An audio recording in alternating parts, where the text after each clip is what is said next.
Assalamualaikum warahmatullahi wabarakatuh. Salam sejahtera bagi mereka yang ingin tahu apa yang sebenarnya berlaku di Myanmar. Untuk pengetahuan saudara, Islam sampai di Arakan di Myanmar pada abad yang ke-8, iaitu pada tahun 700-an. Berarti dalam tempoh 100 tahun selepas Rasulullah SAW wafat, Rasulullah SAW wafat pada tahun 632 Masihi. Dalam tempoh 100 tahun, ulama-ulama Arab dan juga pedagang-pedagang Arab telah sampai di Arakan, menyebarkan Islam dan berkahwin dan akhirnya membentuk komuniti asimilasi di Arakan yang pada waktu itu mempunyai kerajaan monarkinya yang tersendiri. Jadi Islam telah bertapak jauh lebih awal, kira-kira 300 tahun lebih awal daripada apa yang diperolehi Islam di sekitar Nusantara, dan 500 tahun lebih awal daripada Islam tiba sebagai agama rasmi Kerajaan Kesultanan Melaka pada abad yang ke-12. Apa yang menjadikan isu di Myanmar, saya terus jam untuk cepat. Berlaku banyak peperangan. Pada tahun 1784 telah berlaku satu perang yang besar di mana kerajaan Buddha telah menyerang kerajaan Islam di Arakan, dan pada waktu itu berlaku perang dan kerajaan Islam kalah dan jatuh. Tapi kemudiannya kerajaannya masih ada dalam tempoh bertempoh hinggalah British datang dan menakluk Myanmar pada abad yang ke-19, iaitu pada tahun 1800-an.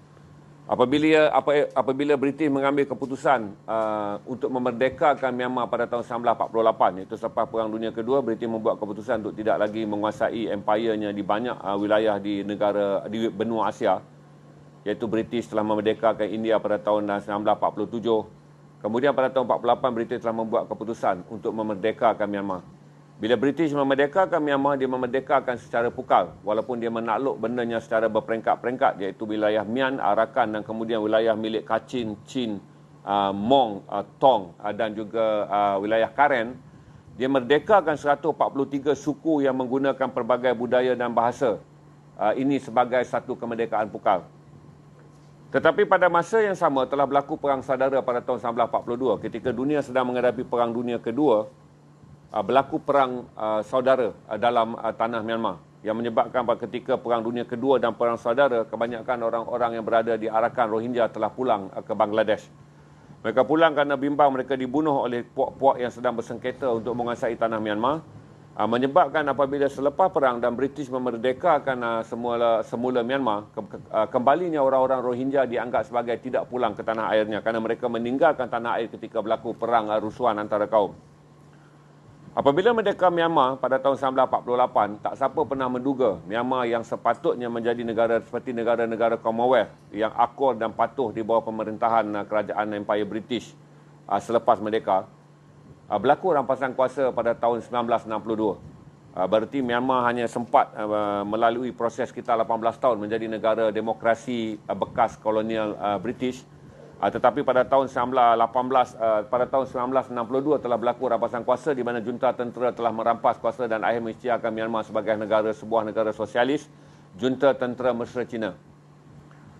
Apabila kerajaan junta tentera merampas kuasa pada tahun 1962, mereka telah melancarkan operasi penghapusan kaum. Banyak kaum-kaum yang tidak dapat menerima permintaan tentera telah cuba dihapuskan. Pada 1972 telah bermula satu dipanggil Plan Jangka Panjang Besar-besaran, di mana 5 kaum di dalam bumi Myanmar telah disenaraikan akan dihapuskan oleh seorang jenderal tentera bernama Na Win.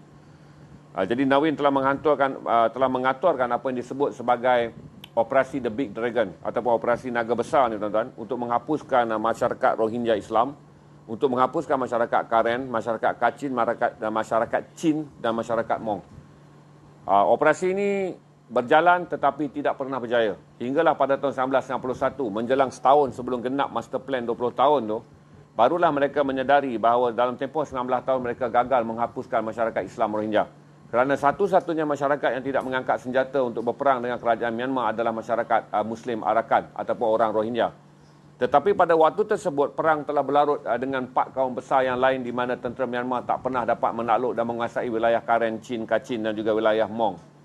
Ini menyebabkan pada tahun 1961, rejim junta tentera pada waktu itu melancarkan satu lagi ops yang juga dipanggil Ops Naga Besar, yang membunuh dan cuba menghalau keluar orang Islam daripada bumi Arakan. Pada waktu itulah kita mula menerima pelarian secara sedikit-sedikit kerana 1961 itu menyebabkan pelarian terpaksa lari. Orang Islam terpaksa lari pergi ke Bangladesh, tetapi kebanyakan yang memilih untuk tidak pergi ke Bangladesh kerana Bangladesh juga mengalami kemiskinan dan juga perang saudara. Bangladesh juga mengalami ketidakkestabilan politik dan waktu itu Bangladesh baru sahaja berperang untuk menubuhkan Pakistan Barat dan Pakistan Timur. Kerana waktu India dimerdekakan oleh British berlaku perang saudara, Bangladesh adalah sebahagian daripada Pakistan, di mana Pakistan sekarang dikenalkan sebagai Pakistan Barat, Bangladesh dikenali sebagai Pakistan Timur. Kemudian berlaku kebangkitan di Pakistan, di Bangladesh untuk menuntut sebuah negara bukan Pakistan Timur, iaitu negara Benggalinya sendiri, dan akhirnya wujud Bangladesh. Jadi orang-orang Rohingya telah milih untuk melintasi tanah Thailand dan kemudian datang ke Malaysia. Itu tahun 1990-an, tuan-tuan. Kenapa secara sejarahnya kita mula menerima banyak orang Rohingya yang masuk secara berdikit-dikit. Dan kemudiannya kita menerima mereka kerana pada tahun-tahun yang sama kita tak boleh menghalau mereka keluar. Walaupun ramai orang mengatakan kita menerimanya kerana mereka Islam. Itu adalah satu hal. Tetapi secara fakta kita juga telah menerima pelarian Vietnam. Daripada kapal Hai Hong ni semua kita dah terima pelarian Vietnam dan melempatkan mereka di Pulau Bidong. Oleh kerana pelarian Vietnam datang melalui laluan air senang. Bot-bot mereka ditolak dan dihantar ke Pulau Bidong. Tetapi adalah sukar untuk mengendalikan pelarian Myanmar kerana mereka menyusup masuk dengan menggunakan garisan sempadan daripada Perlis hingga ke Kedah. Itu bermula orang Myanmar datang.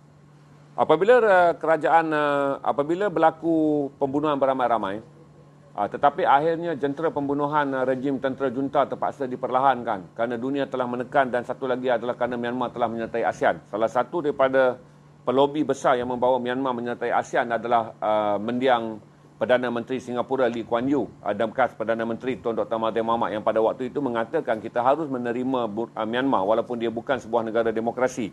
Satu-satunya negara ASEAN yang bukan demokrasi yang diterima pada waktu itu adalah Myanmar dengan harapan Myanmar dapat mempelajari banyak perkara daripada rakan-rakan ASEAN-nya dan akhirnya perlahan-lahan Myanmar akan beralih kepada sistem demokrasi.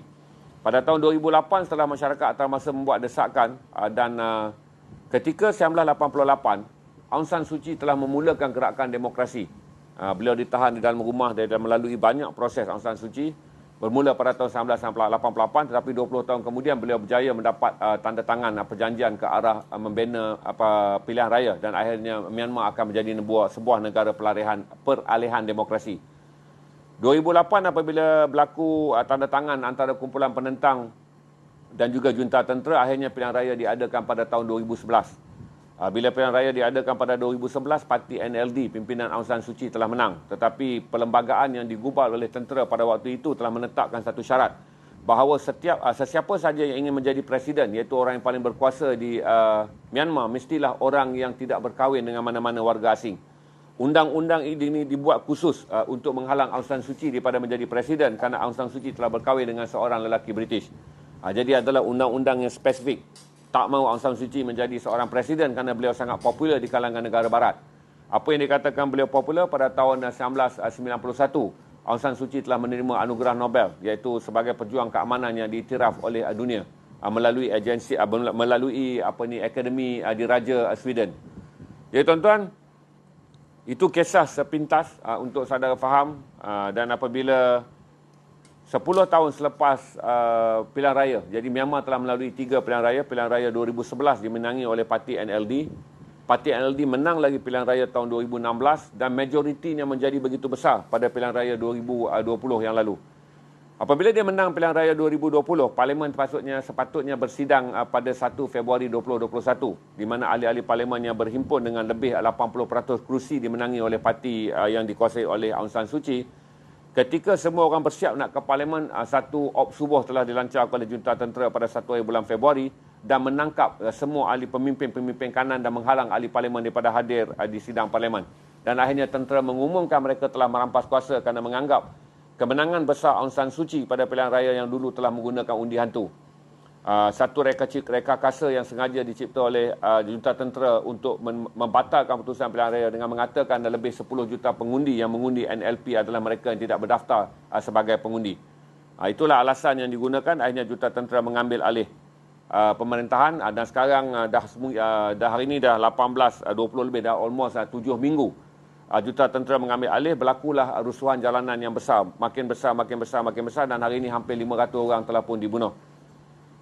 Pertembungan ini adalah pertembungan yang kita anggap klasik kerana ini adalah sejarah yang panjang kerana junta tentera merampas kuasa pada tahun 62. Tetapi apa yang menjadikan kita melihatnya sebagai sukar untuk kita memihak kepada mana-mana pihak dalam konteks saya secara peribadi sebagai orang Islam, kerana junta tentera besar ketika Aung San Suu Kyi menang pilihan raya 2011, dia meneruskan agenda untuk menghapuskan masyarakat Muslim Rohingya, di mana pada tahun 2012 ketika junta tentera menyerang 3 pertempatan dan menghalau orang Islam keluar daripada bumi Arakan dan membunuh, mengikut datanya 1,000, ada kata 2,500, ada mengatakan berbelas ribu, bergantung di mana saudara merujuk maklumat.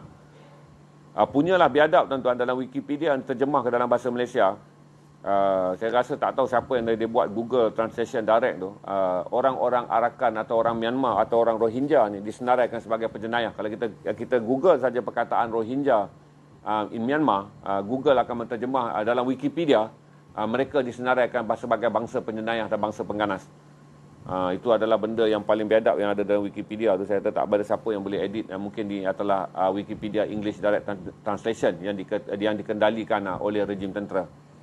Jadi pada 2012, Aung San Suu Kyi telah bergabung dengan pihak tentera dan membenarkan kejaman berlaku ke atas orang Rohingya yang menyebabkan seluruh rasa hormat masyarakat dunia terhadap Aung San Suu Kyi merosot dan meranap. Kerana Aung San Suu Kyi pernah dicela, pernah ditarik anugerah, pernah diboikot, malah anugerah Nobelnya ditarik kerana dia terlibat dan berdiam diri membiarkan pembunuhan beramai-ramai dan penghalauan beramai-ramai atlet Rohingya daripada bumi Myanmar. Itu sejarah dia. Kalau saudara nak tahu, hari ini berlaku gerakan jalanan yang makin membesar. 500 orang dah terkorban. Ratu cantik Myanmar yang kini berada di Thailand untuk menyertai final Miss World juga membuat keputusan untuk menyokong Aung San Suu Kyi dan kini meminta suaka politik di Thailand. Rasanya Thailand akan memberi suaka politik. Dia akan menjadi high profile yang pertama mendapat suaka politik kerana dia telah mengkritik kerajaan rejim tentera, dan kalau pulang ke Myanmar berarti dia akan ditahan dan dipenjarakan. Jadi Thailand telah nampaknya kelihatan sedang berunding untuk memberikan wanita ini sebagai suaka politik yang pertama selepas tentera merampas kuasa pada 1 bulan Februari 2021.